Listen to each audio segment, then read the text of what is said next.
चंद्रमा को एक चकोर पक्षी देखता है, वृक्ष पर बैठ जाता है। पूर्णिमा के दिन चंद्रमा जब सामने उदय होता है तो उसको देखता देखता वो ऐसे ऐसे एक पल भी आंखें नहीं हटाता उससे, और जब चंद्रमा उसके ऊपर से ऐसे जा रहा होता वो ऐसे कर लेता है, ऐसे ऐसे ऐसे ऐसे करके वो नीचे गिर जाता है। गिर के उसकी नाड़ टूट जाती है, गर्दन टूट जाती है। वो पड़ा पड़ा भी फिर ऐसे ही देख रहा होता है। पुण्यात्माओं,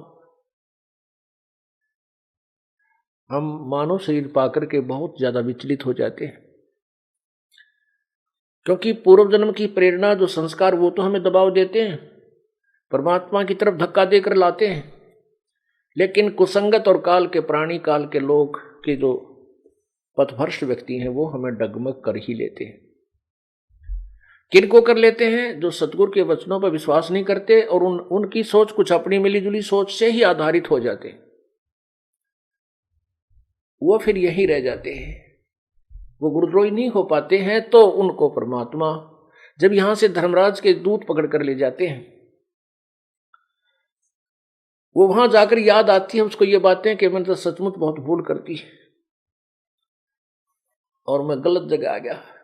क्योंकि हमारे भगवान के शरण में तो हमारा कोई अकाउंट न्यायाधीश नहीं ले सकता, और जब यहां हमारा न्यायाधीश अकाउंट ले रहा है, हमारा हिसाब किताब कर रहा है, न्याय करने को तत्पर है, तो हम गलत जगह आएंगे। ये ज्ञान आपको फिर याद आएगा। परमात्मा कहते हैं शिवलोक ब्रह्मापुरी से इंद्रलोक में हो, विष्णु लोक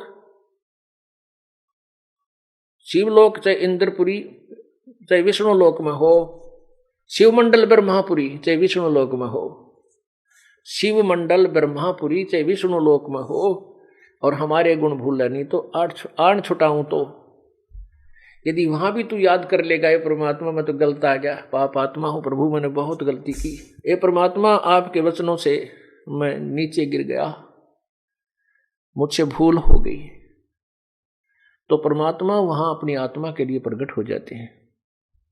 इसी दास के रूप में प्रकट होंगे और फिर उससे कहेंगे छोड़ दो, ये हमारा हंस है।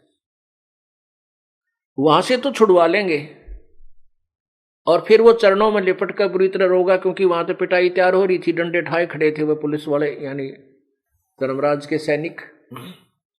तो तब तो वो चरणों में गिर जाता है, भगवान मुझे बख्श दो, प्रभु मेरे से गलती होगी, हे प्रभु मैं विचलित हो गया था। परमात्मा बोले भाई कोई बात ना, आ जा। तो इसको यहां एक परमात्मा का अलग स्थान है इसी ब्रह्मांड में, प्रत्येक ब्रह्मांड में, उसको भी सतलोक कहते हैं, वहां प्रभु रखता है। फिर जब कभी भक्ति युग होता है, सतयुग से प्रारंभ कर देता है, सतयुग में फिर उसको मिलता है, फिर त्रेता द्वापर, फिर कलयुग में आकर के उसको फिर पुनर्जन्म देता है। तब तक वो अपने पुण्यकर्मों से कभी राजा बनता है, कभी कुछ बनता है। जैसे आदरणीय नानक साहिब जी सतयुग में राजा अमरीश